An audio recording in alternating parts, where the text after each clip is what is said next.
First, we need to define our variables. The good thing is the variables have been defined for us.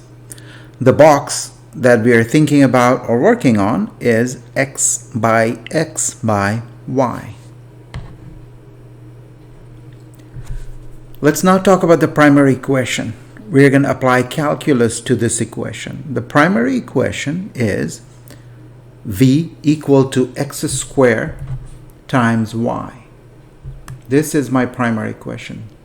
V is the volume of the box, and the volume of the box is length times width times height, and which turns out to be x times y. That's why v equals to x squared times y.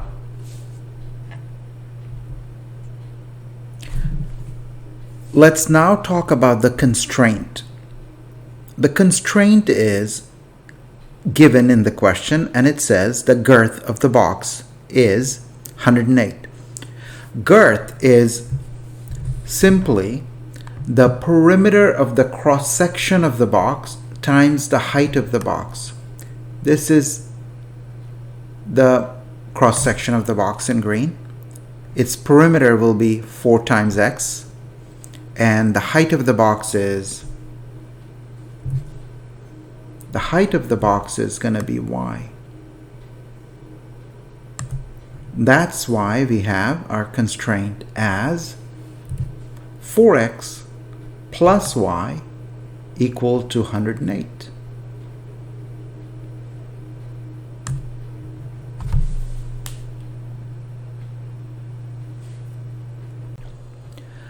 Our constraint implies y is equal to 108 minus 4x.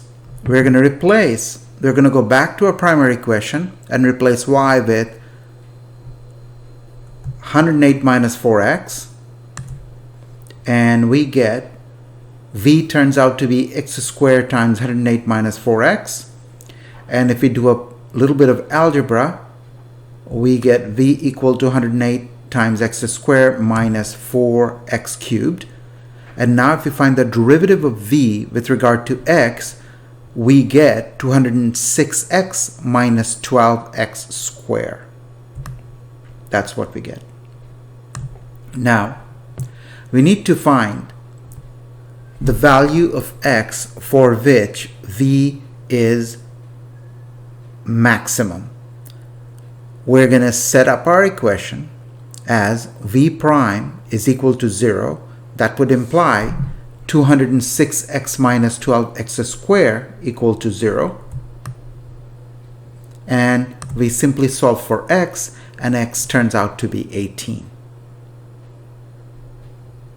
So we find out that x has to be 18 if v prime is equal to 0.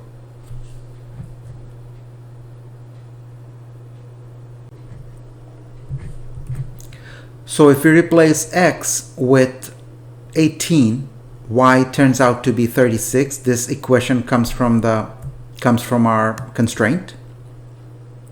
Now, we need to establish that the function v does reach a maximum value when x is 18. This graph is the graph of the function v,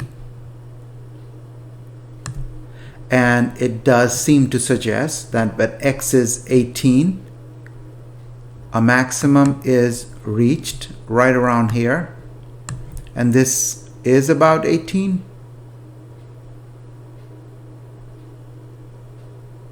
Right around here. And of course, you can use the first derivative test, you can use the second derivative test, or you can use a graph. And our final conclusion is the dimensions of the package are 18 by 18 by 36. That's our answer.